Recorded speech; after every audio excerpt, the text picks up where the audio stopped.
Todavía recuerdo el sonido de la puerta cerrándose detrás de mí. No fue solo el viento frío que me caló hasta los huesos ese día.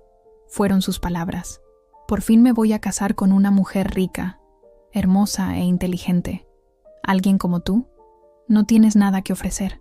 Su voz resonaba con crueldad. Después de 5 años de matrimonio, después de todo lo que había sacrificado, me encontraba en la entrada de nuestra casa, maleta en mano, reducida a nada ante sus ojos. No lloré de inmediato. Caminé, kilómetros tal vez. No sentía mis pies. No sentía nada excepto humillación e incredulidad. ¿Cómo podía el hombre que una vez me sostuvo la mano durante las tormentas, ahora escupirme veneno como si fuera una extraña? Pero en lo profundo de mi ser, una voz, tranquila pero firme, seguía susurrando: «Te levantarás de nuevo». Los primeros días dormí en casa de mi amiga Lucía.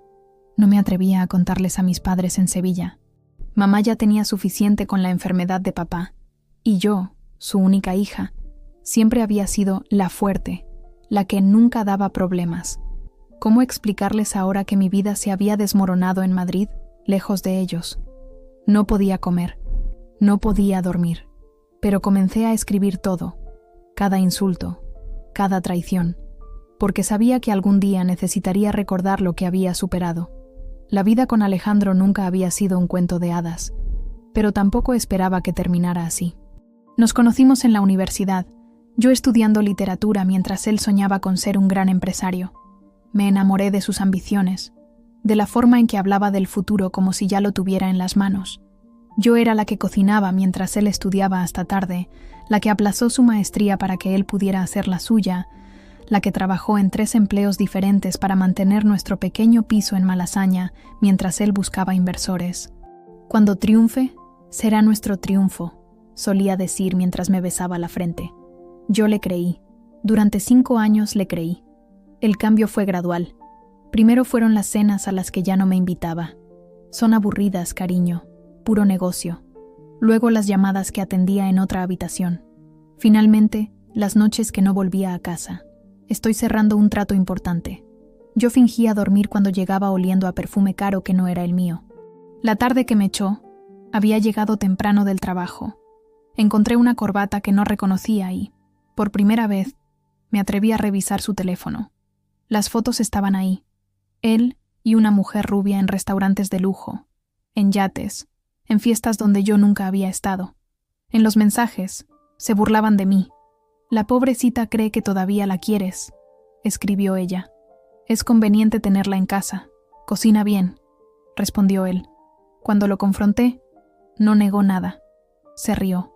«¿De verdad creías que iba a conformarme contigo para siempre? Carmela es hija de Francisco Mendoza. ¿Sabes quién es? El dueño de Construcciones Mendoza. ¿Y tú qué eres? Una maestra de primaria en un colegio público. Por favor, Sofía». Recogí mis cosas en silencio mientras él hacía llamadas como si yo ya no estuviera allí. Cuando me dirigía a la puerta, me detuvo un momento. «Ah, y necesito las llaves. Este piso ahora es mío. Está a mi nombre, ¿recuerdas? Tú solo pagabas el alquiler». Sus ojos brillaban con malicia. «Finalmente me caso con alguien a mi nivel. Tú no tienes nada». Fue entonces cuando cerró la puerta. El sonido resonó como un disparo. Esa noche, sentada en el pequeño sofá de Lucía, revisé mi cuenta bancaria. 347 euros. 5 años de matrimonio, y todo lo que tenía eran 347 euros. Algunas ropas y un título universitario que había quedado en segundo plano mientras apoyaba los sueños de otro. «Puedes quedarte aquí el tiempo que necesites», dijo Lucía, mientras me servía té de manzanilla. Su pequeño piso en lavapiés era un caos acogedor, lleno de libros y plantas. «Pero Sofía, tienes que prometerme algo. No volverás con él, pase lo que pase». Le prometí que no lo haría, aunque en ese momento no estaba segura de tener la fuerza. No sabía que los próximos meses me enseñarían más sobre mí misma que los últimos 5 años. Esa noche, mientras Madrid se sumergía en la oscuridad, saqué mi viejo cuaderno y comencé a escribir. No escribí sobre él, escribí sobre mí, sobre la chica de Sevilla que había venido a Madrid con sueños propios, antes de enterrarlos bajo los de alguien más, sobre la mujer que había sido y la que quería volver a ser. «Querida Sofía», escribí, Hoy es el primer día del resto de tu vida. Mañana te levantarás. Y el día después te levantarás más fuerte. Y un día serás tan fuerte que mirarás atrás y no reconocerás a la mujer que dejó que la desecharan, como si no valiera nada. En algún momento de la noche, las lágrimas finalmente llegaron. Lloré hasta quedarme sin aliento, hasta que mi cuerpo entero dolía. Pero cuando el amanecer comenzó a filtrarse por la ventana, algo dentro de mí se había endurecido. No era resignación, era determinación. El día que me desecharon fue el día que comencé a reconstruirme, pieza por pieza. Y esta vez me construiría para mí misma. El primer mes fue un torbellino de solicitudes de trabajo y empleos temporales. Limpiaba apartamentos durante el día y daba clases particulares de literatura por las tardes. Había momentos en los que quería rendirme, pero me obligaba a levantarme cada mañana e intentarlo de nuevo. Lo que me faltaba en dinero, lo compensaba con determinación. La rutina me mantenía a flote. Me despertaba a las 6, preparaba café en la pequeña cocina de Lucía y revisaba ofertas de trabajo mientras la ciudad despertaba. A las 8 ya estaba en el metro, apretujada entre oficinistas y estudiantes, con mis productos de limpieza en una bolsa discreta. No quería que nadie me reconociera. Algunos de mis antiguos colegas del colegio viajaban en esa línea, y la vergüenza todavía pesaba demasiado. Mi primer cliente fijo fue doña Mercedes, una anciana que vivía en un ático en Salamanca, el barrio más exclusivo de Madrid. Su apartamento era un museo de recuerdos, fotos en blanco y negro de la España de Franco, figuritas de porcelana traídas de sus viajes, y libros, muchos libros. A veces, mientras limpiaba, la sorprendía observándome. «Tú no eres limpiadora de profesión, ¿verdad?», me preguntó un día mientras sacudía sus estanterías. «Tienes manos de persona que escribe». No supe qué responder. Ella sonrió, sus arrugas formando un mapa de una vida larga y vivida. «No te avergüences, niña. Yo también hice lo que tuve que hacer para sobrevivir. La guerra no deja muchas opciones». Poco a poco, limpieza tras limpieza, doña Mercedes se convirtió en mi confidente. Le conté sobre Alejandro, sobre cómo me había dejado sin nada. Ella escuchaba en silencio, asintiendo ocasionalmente. «Los hombres como él son como las tormentas de verano», dijo una tarde mientras compartíamos un té. «Hacen mucho ruido, mucho daño, y luego se van. Pero después de ellos, todo florece». Un día, doña Mercedes me preguntó si tenía experiencia manejando agendas. Resultó que su nieta, Valeria, necesitaba una asistente para su negocio de coaching de vida. Dije que sí, aunque estaba aterrorizada. Había organizado eventos en la universidad y manejado la agenda del departamento en el colegio donde trabajaba. Pero esto era diferente. Esta oportunidad se convirtió en la semilla de algo más grande. Valeria trabajaba desde un pequeño estudio en Chueca. Era una mujer imponente, con el pelo corto teñido de azul y tatuajes asomando por debajo de su ropa de diseñador. Nada que ver con su abuela tradicional. «Mi abuela dice que eres eficiente y discreta», me dijo en nuestra primera reunión. «Necesito ambas cualidades. Mis clientes son personas importantes que valoran su privacidad». Dentro de poco, estaba manejando su agenda, escribiendo sus boletines y ganando una confianza que no sabía que aún tenía. Valeria me pagaba mejor que la limpieza, y su horario me permitía seguir dando clases por las tardes. Por primera vez desde que Alejandro me echó, podía respirar un poco. En las noches, cuando volvía al apartamento de Lucía, estudiaba marketing digital y diseño web. Dejé de revisar las redes sociales de Alejandro. Dejé de repetir sus palabras en mi cabeza. En lugar de eso, me enfoqué en mi futuro. Ya no lloraba cuando pasaba por nuestro antiguo apartamento. Caminaba más erguida, con la cabeza alta. Cada paso adelante se convertía en una pequeña victoria sobre la versión de mí que él había intentado destruir.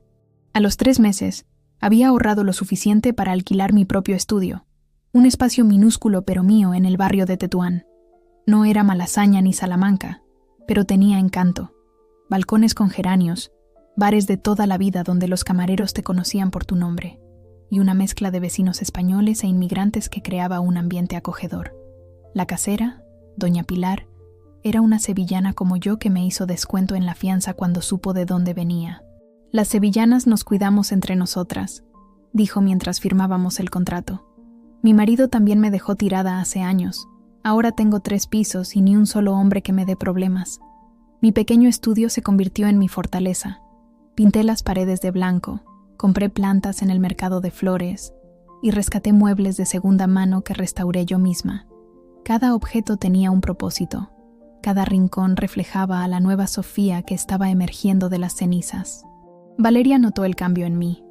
Un día, después de una reunión particularmente exitosa con un nuevo cliente, me miró fijamente. «¿Estás lista para más?», dijo. «¿Has pensado en certificarte como coach? Tienes empatía natural y has vivido suficiente como para entender el dolor de los demás sin juzgar». No había considerado esa posibilidad.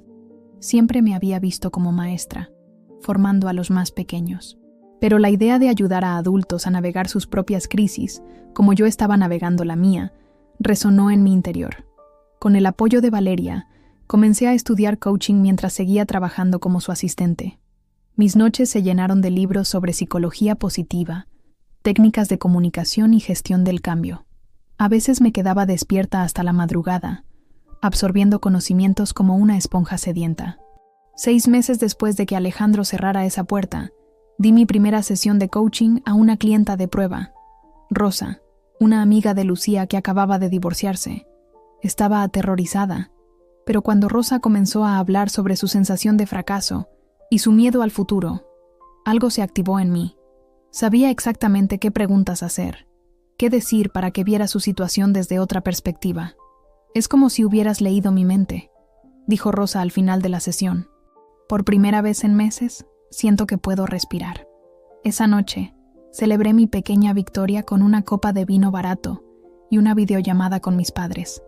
No les había contado toda la verdad sobre mi separación, solo que Alejandro y yo nos habíamos distanciado y que estaba construyendo mi propio camino. Papá estaba mejor de salud y mamá parecía aliviada de verme sonreír de nuevo. «Siempre supe que eras fuerte, hija», dijo papá. «Pura sangre andaluza como tu abuela Carmen».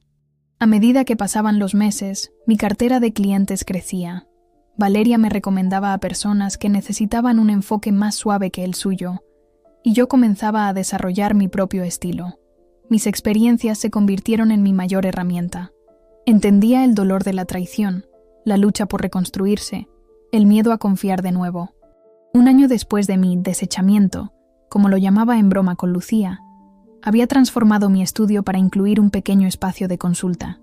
Había pintado una pared de verde oliva, comprado un sofá cómodo y lámparas de luz cálida. Era un espacio que invitaba a la confianza, al desahogo, a la reconstrucción. Fue entonces cuando llegó la invitación, en un sobre dorado, innecesariamente elegante. Llegó en un sobre dorado, innecesariamente elegante. El nombre de Alejandro junto al de Carmela Mendoza, la hija del CEO de Construcciones Mendoza, una mujer que solo había visto una vez, en una gala a la que nunca me invitó. La invitación no era un gesto de amabilidad, era un anzuelo. Podía sentirlo. Estaba en mi pequeño estudio, revisando notas de mis últimas sesiones de coaching, cuando el timbre sonó. Un mensajero con uniforme impecable me entregó el sobre como si portara un tesoro. «Entrega personal para la señorita Sofía Ramírez», dijo con formalidad. Firmé el recibo automáticamente, sin procesar lo que estaba ocurriendo. Al abrir el sobre, el papel grueso y la caligrafía dorada gritaban ostentación. Alejandro Vega y Carmela Mendoza tienen el placer de invitarle a celebrar su unión. La fecha, exactamente 1 año y 1 mes después de que me echara de nuestra casa. El lugar, el Hotel Palace de Madrid. No podía ser coincidencia. Me senté en mi pequeño sofá, la invitación temblando en mis manos. ¿Por qué me invitaría? ¿Qué pretendía demostrar? Durante meses había logrado evitar cualquier noticia sobre él, bloqueando sus redes sociales y pidiendo a amigos comunes que no lo mencionaran. Ahora, de repente, su vida lujosa invadía mi espacio seguro. Llamé a Lucía de inmediato. Su indignación estalló a través del teléfono. «Es un hijo de puta provocador. No irás, ¿verdad? Dime que no irás, Sofía». Debatí tirarla a la basura, pero algo me detuvo. No era la misma mujer que él había humillado. Había construido algo, aunque todavía fuera pequeño. Tenía valor otra vez. No, siempre lo había tenido, pero ahora podía verlo. Decidí que iría, no por él, sino por mí. «Iré», le dije a Lucía. El silencio al otro lado de la línea fue elocuente. Sofía, por favor, te está tendiendo una trampa. Quiere humillarte otra vez. Quizás, respondí, sintiendo una calma inesperada. Pero esta vez estoy preparada. Durante las siguientes semanas, la invitación descansó sobre mi mesa, como un recordatorio diario de lo que había superado. Mis clientes notaban algo diferente en mí, una nueva determinación en mis palabras. Hay algo en tu mirada, me dijo Teresa, una ejecutiva que luchaba con el síndrome del impostor, como si hubieras tomado una decisión importante. Le sonreí. A veces, enfrentar lo que más temes es lo que finalmente te libera. No se trataba solo de asistir a una boda. Se trataba de cerrar un capítulo, de mirar a los ojos al hombre que había intentado reducirme a nada y demostrarme a mí misma, que había fracasado. Elegí un vestido negro de terciopelo, modesto pero elegante, que había encontrado en una boutique de segunda mano en El Rastro. Me recogí el pelo en un moño y me puse lápiz labial rojo, no para impresionar, sino para declarar que no era el fantasma de nadie. Había ahorrado durante semanas para permitirme un capricho, unos zapatos de tacón de marca, los primeros que compraba desde mi separación. La noche antes de la boda, no pude dormir. Imágenes de posibles escenarios pasaban por mi mente como una película distorsionada. ¿Y si me derrumbaba al verlo? ¿Y si su nueva esposa era tan cruel como él? ¿Y si todos se reían de mí? A las 4 de la madrugada, encendí la luz y saqué mi diario. Pasé páginas y páginas llenas de mi letra, desde aquella primera noche en casa de Lucía hasta mis más recientes reflexiones. Cada entrada mostraba un paso en mi camino hacia la recuperación. En la última página escribí: mañana no voy a buscar validación externa. Voy a recordarme que mi valor no depende de la opinión de Alejandro, ni de nadie más. Voy porque elijo enfrentar mi pasado con dignidad. Pase lo que pase, ya he ganado. La mañana de la boda amaneció clara y fría, uno de esos días madrileños de otoño en que el cielo es de un azul imposible. Me tomé mi tiempo para prepararme, disfrutando cada paso del ritual. Me apliqué crema con aroma a jazmín, me maquillé con cuidado y me vestí lentamente, como si me pusiera una armadura. Antes de salir, me detuve frente al espejo de cuerpo entero que había instalado recientemente. La mujer que me devolvía la mirada no era la misma que había sido expulsada de su hogar con una maleta y el corazón roto. Esta mujer tenía los hombros erguidos, la mirada clara y una serenidad que venía de haberse reconstruido desde los cimientos. «¿Estás lista?», me dije en voz alta, y por primera vez en mucho tiempo, lo creí completamente. El Hotel Palace se alzaba imponente en pleno centro de Madrid. Sus puertas giratorias de latón pulido y mármol transportaban a otra época, a un mundo de lujo del que yo había estado al margen incluso durante mi matrimonio. Entregué mi invitación al portero con una sonrisa tranquila y entré en el vestíbulo, donde decenas de invitados en trajes y vestidos de diseñador charlaban animadamente. Reconocí algunas caras, antiguos amigos de Alejandro, socios de negocios con los que habíamos cenado alguna vez, cuando yo todavía era la esposa. Algunos me miraron con sorpresa, otros evitaron mi mirada. Nadie se acercó a saludarme. La ceremonia tendría lugar en el salón principal. Me senté en una fila discreta, ni demasiado cerca ni demasiado lejos. No quería parecer ansiosa, pero tampoco quería esconderme. Una mujer mayor se sentó a mi lado, elegante en un conjunto azul marino y un sombrero de ala ancha. ¿Familia del novio o de la novia?, preguntó con amabilidad. «Historia antigua del novio», respondí con una sonrisa leve. Ella me estudió con ojos astutos. «Ah, una de esas invitaciones. Mi nieto también invitó a su ex. Estos jóvenes y sus juegos de poder». Sacudió la cabeza. «Soy Isabel, por cierto, tía abuela de la novia». «Sofía», respondí, sorprendida por su franqueza. «Bueno, Sofía, si has venido hasta aquí, supongo que tienes tus razones. Y a juzgar por tu expresión, no son las que él espera». Antes de que pudiera responder, la música comenzó. Los invitados se pusieron de pie mientras Carmela entraba del brazo de su padre, Francisco Mendoza, el poderoso Cío. Su vestido era una obra de arte, seda y encaje, que seguramente costaba más que todos mis muebles juntos. pero fue su rostro lo que me impactó. Se veía radiante, genuinamente feliz. Por un momento me pregunté si me había equivocado, y si Alejandro realmente había cambiado, y si esta vez amaba de verdad. Entonces lo vi, esperando en el altar. Su traje impecable, su sonrisa ensayada, su postura calculada para proyectar éxito y confianza. Cuando miró a Carmela, pude ver el mismo brillo en sus ojos que alguna vez había visto cuando cerraba un negocio particularmente lucrativo. No era amor, era adquisición. La ceremonia fue breve y elegante. Intercambiaron votos, anillos y un beso que arrancó aplausos de la audiencia. Yo aplaudí también, sintiendo una extraña desconexión, como si estuviera viendo una obra de teatro sobre la vida de otra persona. Después, los invitados nos trasladamos al salón de baile para el cóctel. Meseros circulaban con bandejas de champán y canapés elaborados. Tomé una copa y me moví hacia un rincón tranquilo, observando la escena. Era curioso cómo este mundo, que alguna vez había anhelado, ahora me parecía superficial y vacío. Fue entonces cuando sucedió. Nuestras miradas se cruzaron a través del salón. El momento en que me vio, sus ojos se iluminaron, no con amabilidad, sino con malicia. El momento en que me vio, sus ojos se iluminaron, no con amabilidad, sino con malicia. Gesticuló hacia mí con una sonrisa burlona y susurró algo a su novia, quien se giró para mirarme y reír. «Mira quién decidió aparecer», gritó lo suficientemente alto como para que la sala lo escuchara. «Sigues siendo una perdedora por lo que veo». Algunos invitados rieron incómodamente. Me quedé inmóvil, negándome a encogerme. Alejandro se acercó, su confianza emanando como aceite. Su colonia cara invadió mi espacio antes que él mismo. «Debes estar aquí para recordar lo que perdiste», susurró. Su aliento olía a champán caro y soberbia. Sentí que las miradas de los invitados se clavaban en mí, algunas curiosas, otras compasivas, la mayoría simplemente entretenidas por el drama inesperado.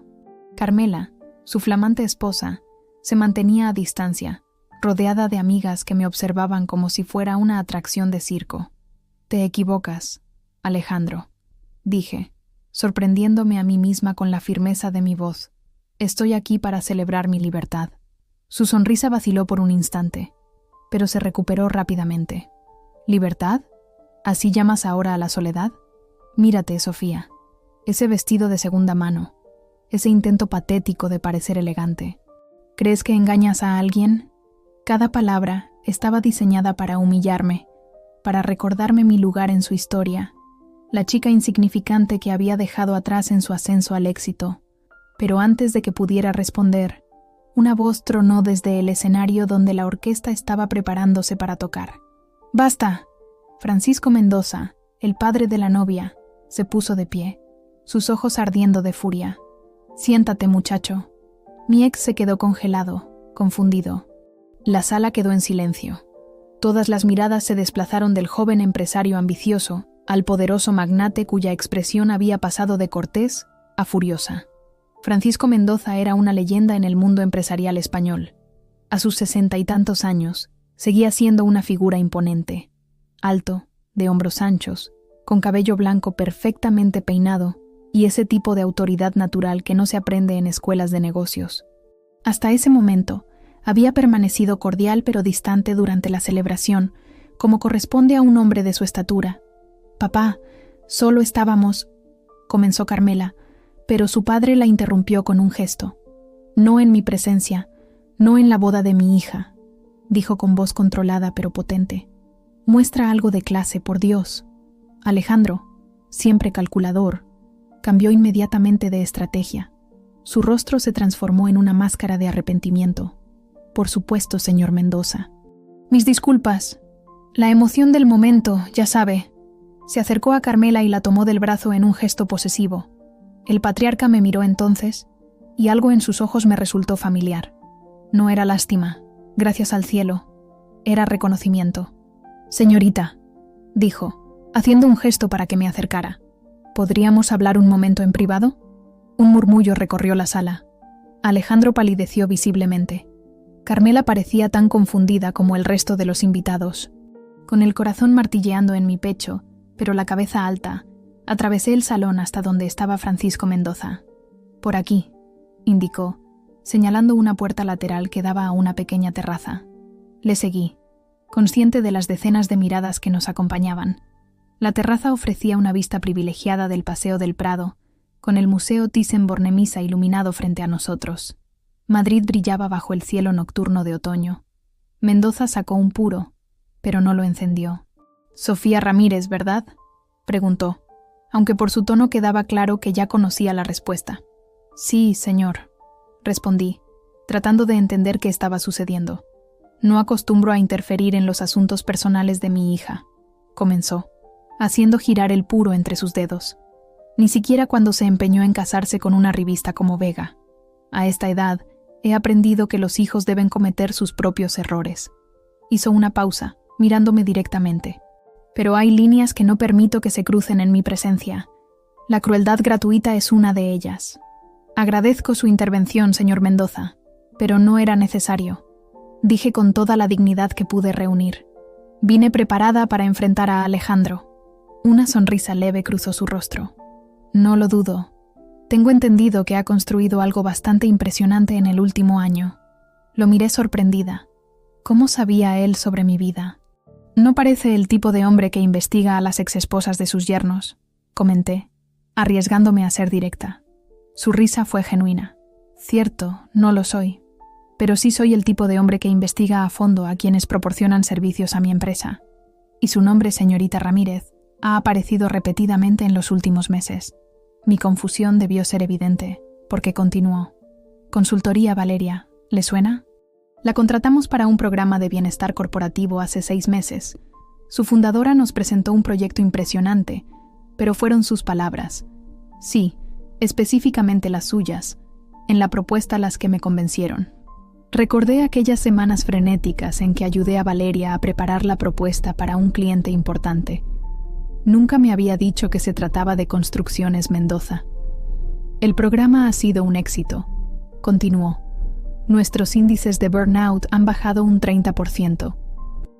Las evaluaciones mencionan constantemente a una coach de voz suave y mirada firme que entiende realmente lo que es reconstruirse». Me miró significativamente. Palabras textuales. Sentí un nudo en la garganta.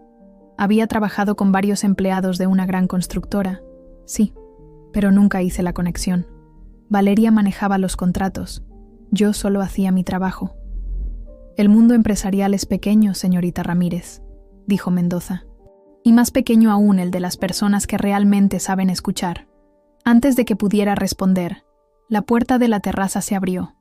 Alejandro apareció, su rostro una mezcla de confusión y alarma. Detrás de él, Carmela parecía a punto de llorar.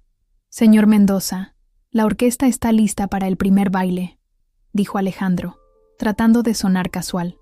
Sus ojos iban de su suegro a mí, intentando descifrar qué estaba ocurriendo. «Por supuesto», respondió Mendoza con tono neutro. «Señorita Ramírez, ha sido un placer. Espero que se quede para el resto de la celebración». Asentí, incapaz de encontrar palabras. Cuando Mendoza pasó junto a Alejandro, le dio una palmada en el hombro que parecía amistosa, pero había algo en su expresión que hizo que mi ex se tensara visiblemente. «Vamos, hijo», dijo el magnate. «Tenemos mucho de qué hablar después». Me dejaron sola en la terraza, con la ciudad a mis pies y una extraña sensación de que algo importante acababa de cambiar. No era venganza, no exactamente. Era algo más complejo, más satisfactorio. La sensación de que el universo, a veces, pone a cada uno en su lugar. Volví al salón, justo cuando comenzaba el primer baile. Alejandro y Carmela se movían al ritmo de un vals, sonriendo para las cámaras, la imagen perfecta de una pareja feliz. Pero ahora podía ver la tensión en los hombros de él, la inseguridad en los ojos de ella. No sentí alegría por su incomodidad, solo una extraña compasión. Ella también estaba atrapada en una historia que quizás no había elegido completamente. La fiesta continuó mientras yo observaba desde un discreto rincón junto a la barra. Isabel, la tía abuela de Carmela, se acercó con 2 copas de cava. «Parece que has causado cierta conmoción», dijo, ofreciéndome una. «Francisco no suele interesarse por los invitados de los invitados». «Creo que ha sido una coincidencia», respondí. aunque yo misma no estaba convencida. Isabel soltó una risa suave. Querida, a mi edad, una aprende que las coincidencias raramente existen, y menos aún en eventos como este. Sorbí mi cava, sintiendo cómo las burbujas bailaban en mi lengua. Había algo liberador en estar allí, en territorio enemigo, y descubrir que no era tan hostil como había imaginado. La celebración estaba en su apogeo cuando noté que Francisco Mendoza subía nuevamente al escenario donde la orquesta hacía una pausa. Tomó el micrófono con la naturalidad de quien está acostumbrado a dirigirse a multitudes. La sala entera guardó silencio. Quisiera proponer un brindis, comenzó, su voz resonando por los altavoces. Por mi hija Carmela, que siempre ha tenido buen ojo para reconocer el talento. Levantó su copa hacia la novia, quien sonrió, aunque pude notar cierta confusión en su mirada, y por su esposo Alejandro, que ha demostrado ser adaptable. Una pausa sutil, pero cargada de significado. Que vuestro matrimonio esté lleno de honestidad y respeto mutuo. Los invitados alzaron sus copas con entusiasmo, aunque algunos intercambiaron miradas intrigadas. Había algo en el tono de Francisco que no encajaba con la celebración festiva.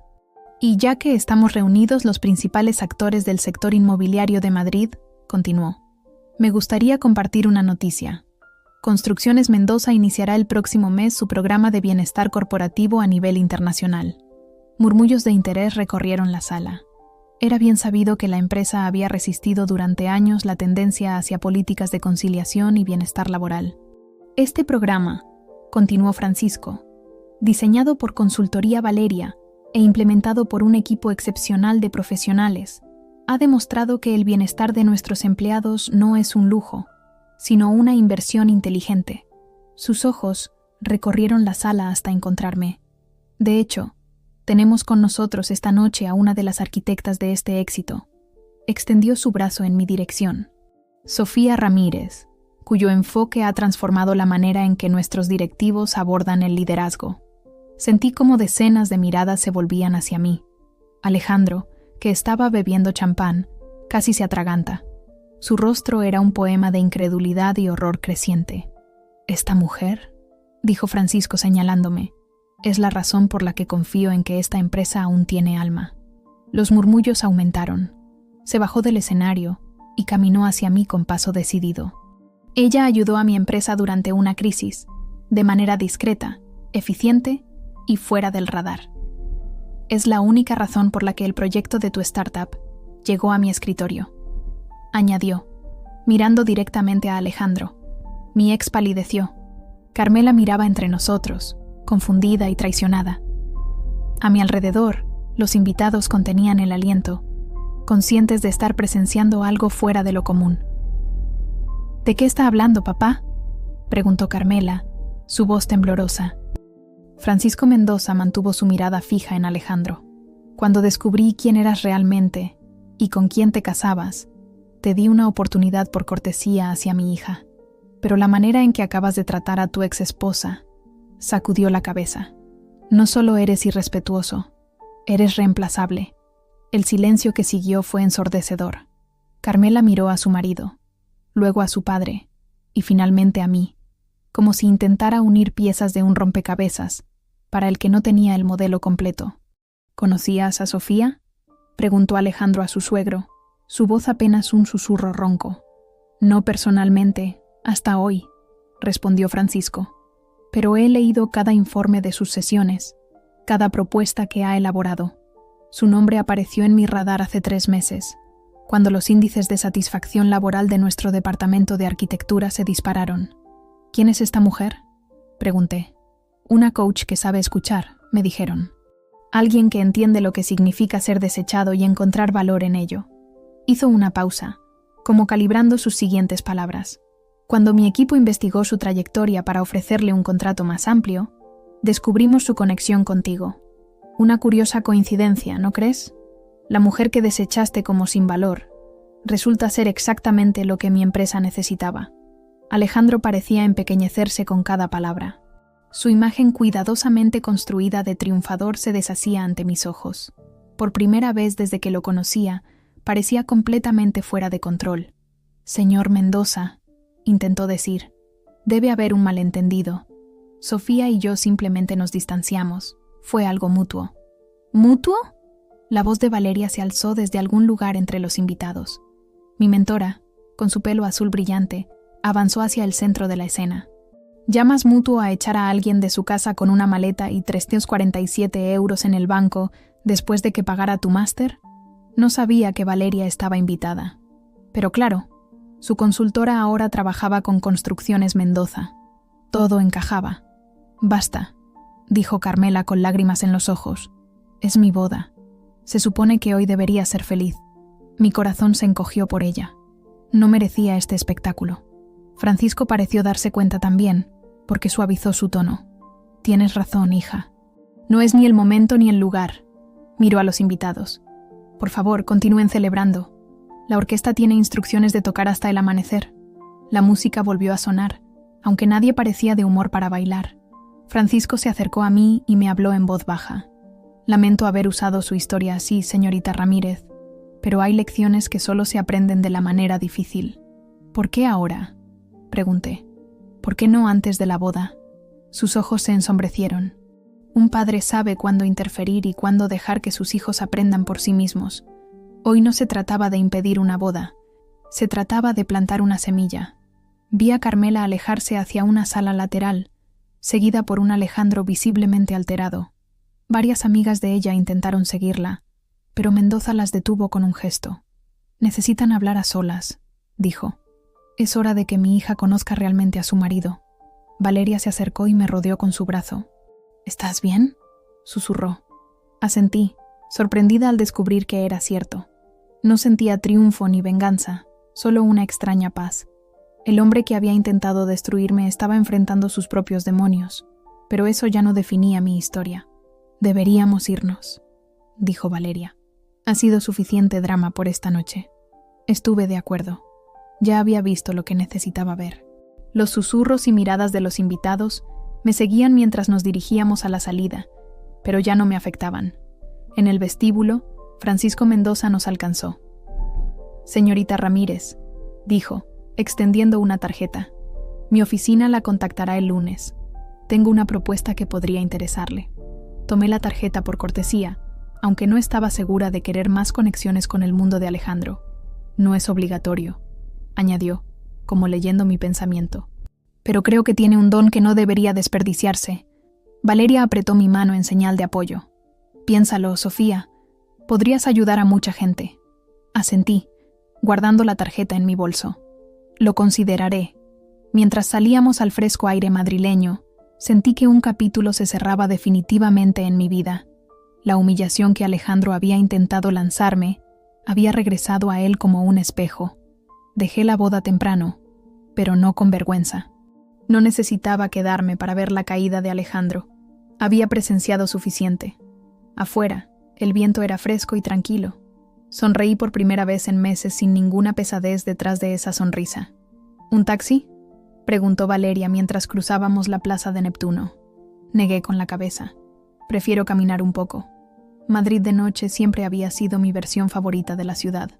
Las calles del centro iluminadas, los edificios históricos proyectando sombras dramáticas, las terrazas aún llenas de vida incluso en otoño. Valeria entrelazó su brazo con el mío mientras avanzábamos por el Paseo del Prado. «¿Sabes? Cuando te conocí, no imaginé que terminaríamos así», dijo, rompiendo el silencio. «Escapando de una boda de alto standing después de un escándalo», bromeé. Su risa resonó en la noche. «Siendo imparables. Porque eso es lo que eres, Sofía. Imparable». No me sentía imparable. Me sentía cansada, conmovida, ligeramente abrumada. Pero también por primera vez en mucho tiempo, sentía que el futuro estaba realmente abierto ante mí, sin la sombra de Alejandro oscureciéndolo.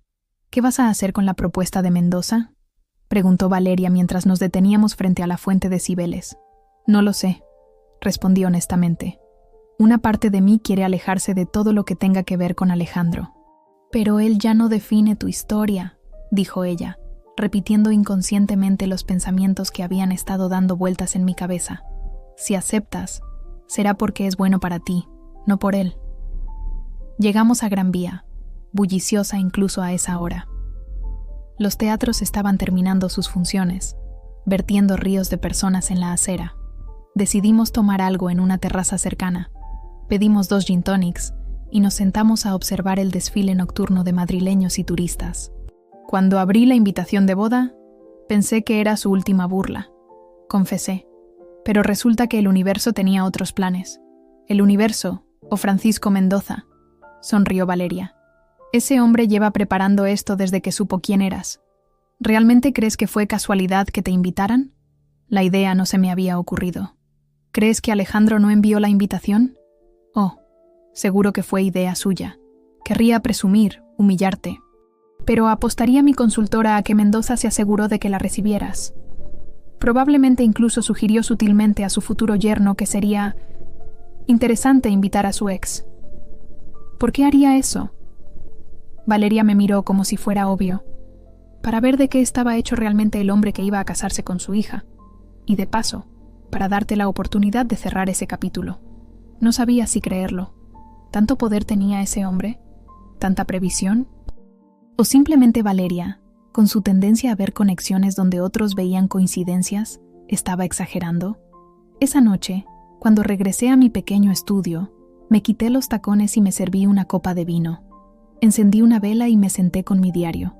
No escribí sobre Alejandro. Escribí sobre mí, mi fortaleza, mi crecimiento, el fuego a través del cual había caminado y la forma en que había resurgido de él. Mi historia no terminaba en ese salón de baile. Comenzó cuando me alejé de su sombra, y ahora vivía no para demostrarle que estaba equivocado, sino para recordarme cada día que yo siempre fui suficiente. Rica o pobre, hermosa o no, nunca fui nada. Me estaba convirtiendo en todo. El lunes, como prometió, la oficina de Francisco Mendoza me contactó. No era un asistente o un gerente de recursos humanos. Fue su director de operaciones quien me llamó personalmente. Señorita Ramírez, el señor Mendoza quisiera ofrecerle la dirección del nuevo Departamento de Bienestar y Desarrollo Humano de Construcciones Mendoza, un puesto creado específicamente para usted. La oferta incluía un salario que triplicaba mis ingresos actuales, oficinas en la Torre Picasso y un equipo de 5 personas a mi cargo. Era más de lo que jamás había soñado, y sin embargo, dudé. ¿Puedo pensarlo?, pregunté. Por supuesto, respondió el director. Pero el señor Mendoza me pidió que le transmitiera un mensaje. Esta oferta no es por lo que sucedió en la boda. Es por lo que usted ha construido desde que cerró aquella puerta. Esa tarde, me reuní con Valeria en nuestra cafetería habitual en Malasaña. El lugar era un antiguo taller reconvertido, con paredes de ladrillo visto y mesas de madera recuperada. Van a ofrecerte algo grande, dijo antes incluso de que pudiera contarle. Llevan semanas planeándolo. ¿Lo sabías?, asintió. Mendoza me consultó. Quería saber si estabas lista. ¿Y qué le dijiste? Que estabas más que lista. Tomó un sorbo de su café. Pero también le advertí que eras demasiado íntegra para aceptar algo que sonara a caridad, o peor aún, a venganza. Sonreí. Valeria me conocía bien. No tienes que aceptar, continuó. Puedes seguir trabajando conmigo todo el tiempo que quieras. Hemos construido algo bueno juntas. Lo sé. Y era cierto. En consultoría Valeria había encontrado más que un trabajo. Había encontrado una familia. Pasé las siguientes semanas considerando la oferta, pesando pros y contras. Visité las oficinas de Construcciones Mendoza. Me reuní con el equipo que potencialmente dirigiría. Incluso tuve una breve conversación con Francisco Mendoza. No se trata de mi yerno, me aseguró. Se trata de lo que has logrado y de lo que podrías lograr aquí. Finalmente, tomé mi decisión. No por Alejandro, no por venganza, ni siquiera por gratitud hacia Mendoza. La tomé por mí misma. Acepté el puesto, pero con mis condiciones. Mantendría mi colaboración con Valeria, desarrollaría un programa especial para mujeres en situación de vulnerabilidad y tendría autonomía total sobre mi departamento. Para mi sorpresa, Mendoza aceptó todo sin pestañear. Es exactamente por eso que la quiero en mi empresa, dijo cuando firmamos el contrato. El día que me mudé a mi nueva oficina, con vistas panorámicas a la Sierra de Guadarrama, recibí un mensaje de Lucía. ¿Has visto las noticias? Adjuntaba un enlace a un artículo de economía. Construcciones Mendoza reorganiza su cúpula directiva. Alejandro Vega, recién incorporado al equipo tras su matrimonio con Carmela Mendoza, abandona la empresa por diferencias estratégicas. No sentía alegría ni satisfacción, solo una extraña sensación de cierre. Alejandro había perdido su acceso al Imperio Mendoza, pero eso ya no tenía nada que ver conmigo. Yo estaba construyendo mi propio camino, ladrillo a ladrillo, con mis propias manos. 3 meses después de la boda, recibí otra sorpresa. Carmela Mendoza apareció en la puerta de mi oficina, elegante como siempre, pero con una expresión más serena que la que recordaba de la boda. ¿Puedo pasar?, preguntó con educación. La invité a sentarse, intrigada por su visita. Mi matrimonio ha terminado, dijo sin preámbulos. Supongo que ya lo habrás oído. Lo había oído, por supuesto. Madrid era una ciudad grande, pero los círculos empresariales eran pequeños. Sin embargo, fingí sorpresa por cortesía. Lo siento, dije, y era sincero. Ella hizo un gesto desdeñoso. No lo sientas. Fue mi decisión. Después de la boda, después de ver cómo te trató, hizo una pausa. Digamos que algunas verdades son imposibles de ignorar una vez que las ves. No supe qué responder. Este giro de los acontecimientos estaba completamente fuera de mi guión imaginado. No vine a hablar de él, continuó. Vine porque estoy impresionada con lo que estás haciendo aquí. El programa para mujeres maltratadas que has iniciado, quiero participar. De todas las razones posibles para su visita, esta era la última que hubiera esperado. ¿Por qué?, pregunté, sin poder contenerme. Su sonrisa tenía un toque de tristeza. Porque ahora entiendo lo que significa ser valorada solo por lo que representas, no por quién eres. Hizo una pausa. Y porque necesito construir algo propio, como has hecho tú. Esa tarde, mientras volvía a mi apartamento, ahora en Chamberí, más espacioso pero igual de personal que mi antiguo estudio, reflexioné sobre los extraños giros del destino. No solo había sobrevivido a ser desechada, había florecido. Mi historia no era perfecta. Tenía cicatrices, tropiezos, momentos de duda, pero era mía. Y cada día, al despertar, me recordaba que nunca más permitiría que nadie me hiciera sentir que no era suficiente, porque siempre lo había sido, y ahora, finalmente, yo también lo sabía.